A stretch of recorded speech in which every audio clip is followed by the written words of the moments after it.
So we felt the need, our staff, health services reached out to us that they may need help with contact tracing. So we took the John Hopkins as a certificate program. So it's it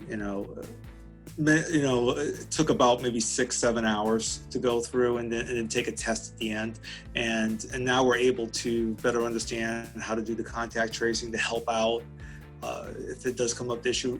As of currently, right now, we haven't been called in by health services to do much contact tracing, but I'm sure now as we go through the second quiet period, they might need us, hopefully not too much. Yeah, it's been a challenge. I'm the only one currently who's, up until this week, allowed to be on campus for the sports medicine staff. So I've been going over to the med school and helping out health services with the flu clinic. I think the numbers today was over 500 med students had flu vaccinations. My job was basically just to document while the medical assistants were giving the flu vaccine. So it went really well, but we're going to be doing one coming up in October. So October 7th starts the next flu clinic, and that'll be for the student body.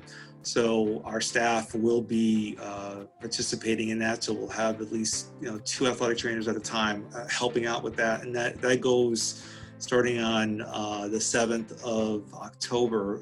It's Wednesdays through Friday for 4 weeks. So it'll be ending on October 30th. So we'll be helping out with that, and also helping out with anything else that health services, needs, from us. It might be helping out with, people who are in quarantine and isolation, if they're unable to get their meals, helping out with delivering that.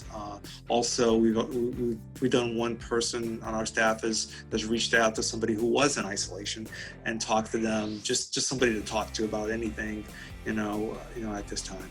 And I see it every day. Like when I go home, I see people who are walking on the streets and they're wearing their masks. Wear your mask. Wash your hands. Hand sanitize. At this point, we're socially distant, so stay social. If you're in your pods, that's different. Go ahead and be in your pods. You're safe in there, but don't try to bring other people into your pods.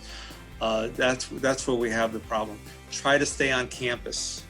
The university is saying that you can't go off campus, but it is strongly recommended you stay because we're trying to make a bubble. So if you go somewhere else and now you've been around other people, you could bring that back to campus, and then we could have a spread of infection. No, we're still going to be, helping out students, with their medical needs throughout. There's less of us. There's only 10 of us on campus. 10 staff. So we are shorthanded. And I just want to say we're going to get to you the best we can. And we've talked about how it's going to look different. All the things that you're going to see when you come into the athletic training room. So, we just appreciate your cooperation. So just we can get past this period, so we can play in sports and try to have a complete year here.